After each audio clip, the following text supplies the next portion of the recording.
February महिन्याचे पहिले 10-12 दिवस कोरडे गेल्यानंतर आता वातावरणात वेगानं हालचाली सुरू झालेल्या आहेत। उत्तर भारतात एकामागून एक येणाऱ्या वेस्टर्न डिस्टर्बन्समुळे देशाच्या हवामानात मोठे बदल होत असून याचे पडसाद आता महाराष्ट्रातही उमटणार आहेत।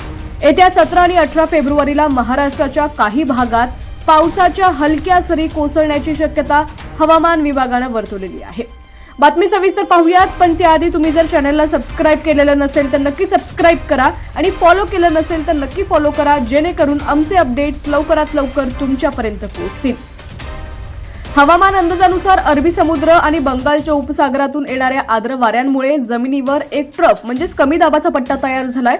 यामुळे 17 आणि 18 फेब्रुवारीच्या सुमारास महाराष्ट्रातील पुणे विभागासह मध्य महाराष्ट्रातील काही जिल्ह्यांमध्ये ढगाळ वातावरण राहून पावसाच्या हलक्या सरी कोसळू शकतात। जरी हा पाऊस मोठा नसला तरी फेब्रुवारीतील हा बदल पिकांसाठी आणि वाढत्या तापमानासाठी महत्त्वाचा ठरेल। सध्या उत्तर पश्चिम दिशेकडून येणाऱ्या थंड वाऱ्याचा प्रवाह वाढलेला आहे।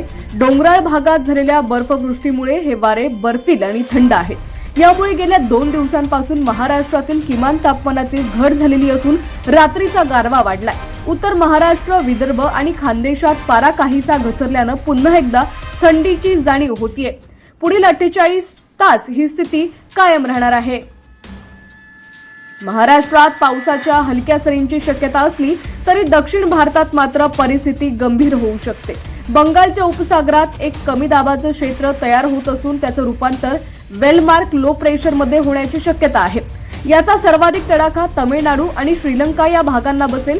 17 आणि 18 फेब्रुवारीला तामिळनाडूच्या दक्षिण जिल्ह्यांमध्ये आणि केरळमध्ये 60 ते 70 मिलीमीटर पावसाची शक्यता असून तिथे पूरसदृश्य परिस्थिती सुद्धा निर्माण होऊ शकते। 17 तारखेपासून महाराष्ट्राच्या आकाशात ढगांची गर्दी वाढण्यास सुरुवात होईल। प्रामुख्याने उत्तर महाराष्ट्र आणि पश्चिम महाराष्ट्रातील शेतकऱ्यांनी या बदलांकडे लक्ष देणं गरजेचं आहे। द्राक्ष, आंबा, मोहोर आणि रब्बीच्या पिकांवर ढगाळ हवामानामुळे कीड रोगाचा प्रादुर्भाव वाढू शकतो। 17 आणि 18 तारखेच्या संभाव्य पावसाचा अंदाज घेऊनच काढणीची कामं नियोजित करावीत।